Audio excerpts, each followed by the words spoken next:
one. Always number one. Always number one. DCGB 729 kHz. Enot sa Bareta. Enot sa Gabos. Ang DCGB aktibong miyembro yan kan kapisanan ng mga broadcasters ng Pilipinas, ang KBP. Philippine Standard Time hali sa Pag-asa alas 5:08 nin hapon. Alas 5 ng hapon, oras na para aramon ng mga maiinit na bareta kanal daw na maruluwas sa aga sa mga periodiko, radyo asin telebisyon. Erot naman ang ngunyan sa DZGB Bareta alas 5. Mga bareta ngunyan para sa aga. Erot na tinipon sa DZGB Newsbase. DZGB Bareta alas 5. Kaiba ang field reports kan Mega Force Patrol. Hali sa iba-ibang parte kanalbay asin Kabikolan. Ngunyan, uya ang sa idong tagapagbareta.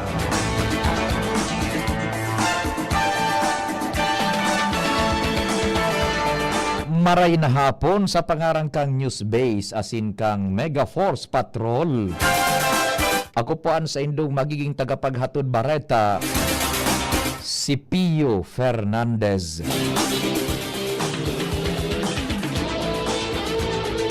Enot sa detalyes kan mga bareta sa lado lokal. May darang informasyon si Angel Mustaza. Angel, good afternoon. Please go ahead. Nasa ika-13 pwesto ang Bicol Region sa kakatapos pa sa ng Palarong Pambansa 2025. Ini ang pinag-anunsyo kan Department of Education Bicol makalihi sa ginibo nga awarding ceremony kan Sabado na ginibo sa Ilocos Norte. Sigun sa ahensya, nakatipon ang mga atletang Bicolano ni na 6 na gold, 9 na silver, as in 30 na bronze. Apera kay ni nakakuha man ng tulong special awards sa rehiyon kay bahan na ang first place bilang most eco-friendly delegation, second place sa kategoryang best billeting school, as in ang best uniform award. Sa mensahe ni DepEd Bicol Regional Director Gilbert Sadsad, pinasalamatan kay ni ang gabos ng mga schools division sa rehiyon, mga atleta as in coaches para sa inang sakripisyo na mairepresentar ang Kabikolan as in nakipagsabayan sa maniba-ibang parakawat sa Palarong Pambansa. Tigrekognisar man ni Sadsad ang suportahan mga magurang para sa indang mga aki na nagpartisipara sa nasabing karawata. Mga dagdag na bareta, Angel Mustaza, DCGB News. Ang baretang ini hatod sa Indukan. Plemex. Pag may ubo o hika, Plemex agad. Basta lagundi, Plemex. Salamat, Angel. Diretso kan detalyes kan mga bareta sa lado lokal. Nasa linya man si Pading Jomar Bien. Kumpadreng Jomar, Josmar hay na hapon, please go ahead.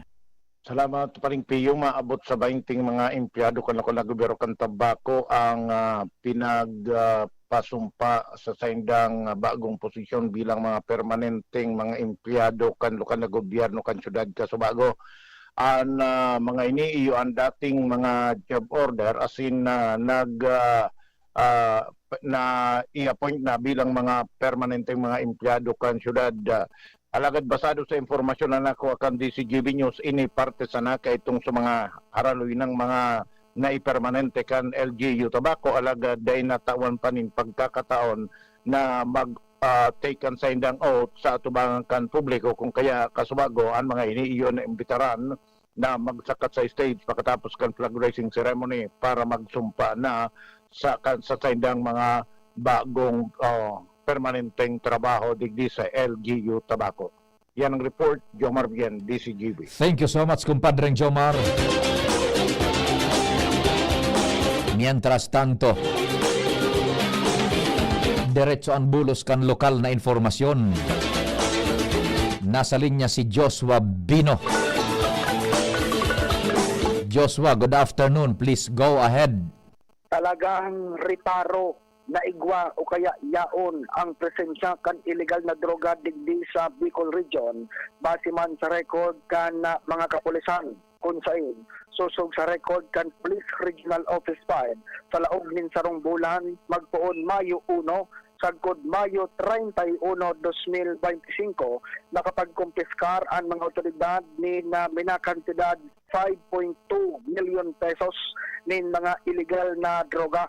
Sa record kan Police Regional Office 5 sa ilarom kan liderato ni Police Brigadier General Andre Perez Dizon ang Regional Director na kapag kondusir ang malain-lain ay paturon ng Police TV sa Bicol nin total na 97 operasyon na iyon nagresulta sa pagnakakumpiskar ng illegal na droga na ang kantidad eksakto 5,204,155 pesos.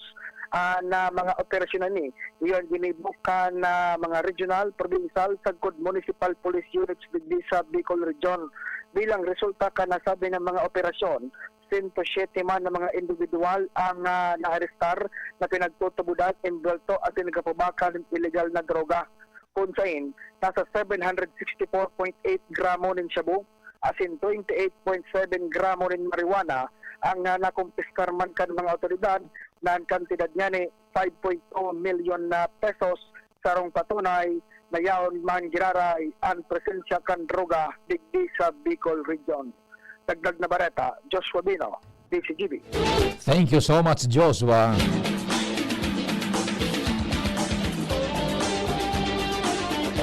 Dagdagan tapan detalyes kan bareta sa lado lokal.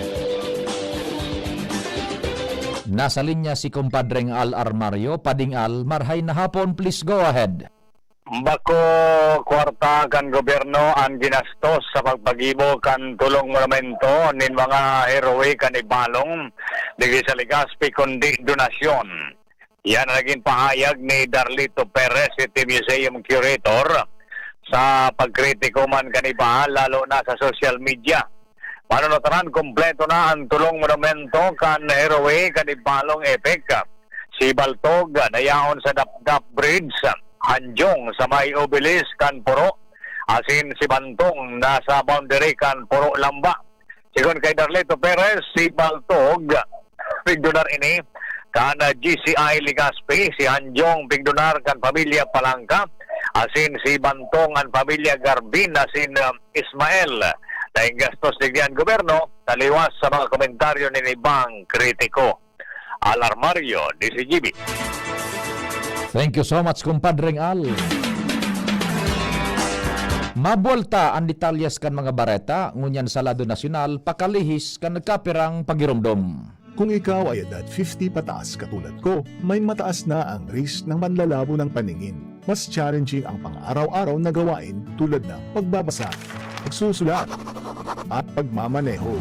Ang Optin ay may lutin na maaari makatulong sa kalusugan ng mata, nilalabanan ng epekto ng glaucoma, macular degeneration at katarata. Kitang-kita ang kalusugan. Mabibili ang Optin sa mga pangunahing butika nationwide. Mahalaga ang paalala, ang Optin ay hindi gamot at hindi dapat gamitin panggamot sa anumang uri ng sakit. Ang hanap ng Red Horse Beer, extra strong na tulad mo. Lakas ng tama pero di wasak sa hamon ng bukas. Panatag ang loob na bukas nanamnamin ang tagumpay. Red Horse Extra Strong, the #1 extra strong beer in the world. Drink responsibly. Red Horse Extra Strong, the #1 extra strong beer in the world. Numero 1, tulad mo. Drink responsibly.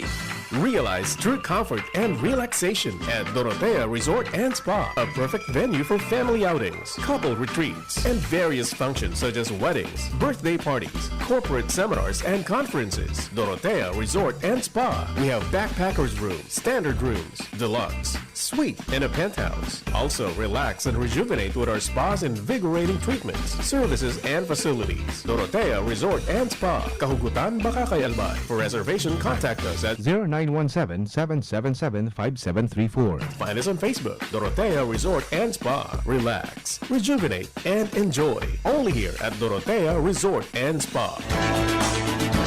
Dagdagan ta ang detalyes kan bareta sa lado lokal. Nasa linya si Chief Reporter kumpadreng Jimmy Nasalita. Pading Jim, maray na hapon. Please go ahead. Yes, maray na hapon, pade. Makakauro niya tungo niyan si Mayor Kaloy Baldo. Una siya sa Merkado Publiko sa Banuan kan Kamalig ta in preparasyon para sa aga aldaw na Biyernes Martes iyo an regular market day. Ngunyan Lunes binago na sit up kan mga paratsinda sa dati digdi sa tinampo sa Barangay 7 ibinalyo niya ngunyan sa Barangay 5 sa iskinitang ini. Mayor, maray na hapon, live kita sa DCGB. Sa ibong na linya si Pading Pio sa angkor sa DCGB. Nya tatabi na po so set up kaining mga paratyenda digdi sa Tinampo sa pali sa Barangay 7. Ngunyan niya kita digdi sa Barangay 5. Haranin digdi sa Merkado Publiko. Si Pio po sa angkor. Maray na hapon tabi sa Pio. Yes, marahay na hapon, Sir Mayor Kaloy. Opo. Ano man ang gagtabi? So, pinagkonsiderar nindong rason at pigrilokar yan ng mga paratyenda? Go ahead po. Mas niranita na po digisin na sa may market. Then, duman pa na sa dati hindi na pagtitindahan. Paghapon na, so mga nag-uli po duman sa may barangay po, Barangay 7. Medyo nauulang na nindaman sa mga nag-agi. Ano na pa nagralatag ka mga kaganan ni Kampaninda. Eh nilipat na po din, nahilinta po na mas maray po sindadigdi sa may Barangay 5. Tawara man maray nag-araging auto po padigdi. Then mas arani naman digdi sa may mga sakayan sa tricycle. Ay, opo. Pigdadangog kong maray tabi, Sir Mayor Kaloy, it's beneficial sa gabos na concern dyan. Eh po kung baka magpigapot-apot ko nga nita, inapot ko man sa paratenda, kung kumusta man sinda digdi o duman sa dati, sinabi nila, mas maray naman digdi. Ay, opo, opo. Ano ang sistema kan paratyendang ina pinagrilokar tabi? Maghapon sinda dyan o igo na oras lang tabi, Mayor? May oras lang po, kumbaga, igsabay ta na po, digyara naman po inidilim sa may mga food court sa mga titirenda kay mga pagkaon. Oho. Hindi man sinasarong street. Kumbaga, nag-start ini alas 3, tapon, sundo ng may parabakal pa man kita sa mga butong banggi. Okay lang. Kaya nagigibota po ini, oral daw na. Usually, nagtitinda lang si Dadigdi pag Lunes, kina Webes, disperas kang saraudan. Pero kung dyan, gibuta po ini everyday, tada ko naman po ang para sahod ta. Iyo. Kaya pigkuwata naman sa tinda po Digdi na mas papakaray si Dadigdi. Opo, anong sistema ni Plasada sa natabi, Mayor? Ayun po, plasada lang po. Oho. Pigko ko like tatapos sa indata. Aram taman, mga nag-iingwa man po ini. Magkaigwang income lamang. Gura ano man po ang Plasada more or less? 20, 30. Depende po. Minsan 20 man lang. Kung di lang naman. Ay, kaya-kaya. Kayang-kaya man po ninda yan. Oho. O di sige tabi, Mayor, kung igwa kang pangapudan primero dyan sa mga paratyenda, and ikadua sa publiko, go ahead tabi. So mga parasaod, bitara ko man po, na kung gusto nila mag-saud paghapon, igwa na po kita everyday na nagtitiranda din po sa may Barangay 5, na dati, during Lunes, Huwebes lang, everyday po sinahapon-hapon. Then, ibitaran ko na rin po sa Opening Campinat Festival. Very sa good. June 10 po. Opo. Sige tabi, Mayor, mabuhay ka tabi, and thank you so much. Salamat tabi, Sir Pio. Mayor, day kitang planong may night market digdi? Yan, oho. Diretso na po yung banggi. Ang pata po, para naman sa mga nagsasaw, daling bulod, o so aling opisina, may babakalo na po sila. Yan, very good, very good. Okay. Sarong buhay ang sarong munisipyo, kung buhay ang negosyo, lalo na sa pagkabanggi. Roger. Yan, tabi, pare, si Mayor Calibaldo, yaon digdi mismo namin merintera sa pag-iskusar kayo ng mga paratyenda digdi sa Banuan kan Kamaligalbay. Jimmy Nasalita, DCGB News. Thank you so much, Chief Jimmy, kasabay si Alcalde Kaloy Baldo kan Kamalig. Ngunyan sa detalyes kan mga bareta sa lado nasyonal, inako ni Senate President Pro Tempore Jinggoy Estrada na disganado siya sa pagpili ni Presidente Bongbong Marcos Jr. kay Police Major General Nicolas Torre III bilang bagong PNP Chief. Para kay Estrada, baku good choice si Torre. Asin ngunyan sana nagkaiguanin napaka-arroganteng PNP Chief. Duda man ang opisyal na posibleng kabalyo ini sa mga ginibo ni Torre, siring kan pagkakapreso ni Pastor Apollo Kibuloy, asin ang pagpapahali kay dating Presidente Rodrigo Duterte papasiring duman sa The Hague, Netherlands. Sa katakod na bareta, inagyat ni Presidente Ferdinand Marcos Jr. ang bagong Philippine National Police Chief Nicolas Torre III naman tiniron na malinig asin honorable ang lado kan PNP. Ini ang primerong direktiba kan Presidente kay Torre matapos panginutan ngunya na Lunes kasubagong aga ang change of command sa Campo Crame kasabay kan pagtatapos man kan termino ni dating Police Chief General Romel Francisco Marbil. Sa iyang pagtaram, sinugo kang presidente ang bagong PNP chief na kaskasan ang investigasyon laban sa mga pulis na nagsuhay sa lay, tanganing maitawan hustisya sa lalong madaling panahon. Sinugo man kang presidente si Torre na pakusugon ang presensya kan mga pulis sa mga tinampo, asin siguruho na mas dakol na mga pulis ang nagkapatrolya asin nagbabantay sa mga komunidad, lalo na sa lugar na perming may nangyayaring krimen asin kariribukan.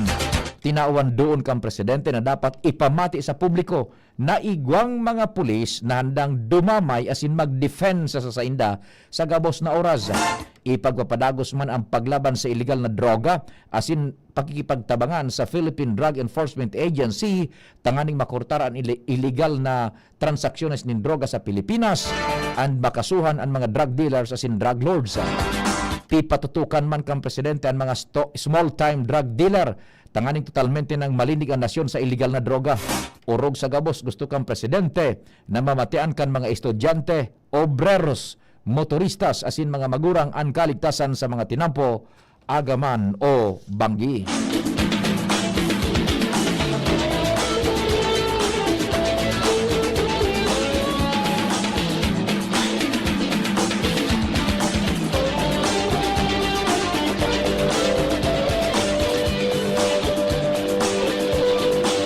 Sa katakod pang bareta, pinagiromdom ni Presidente Marcos Jr. ang Philippine National Police na daipag-gamiton ang pagiging otoridad para sa pangsadiring benepisyo asin intereses.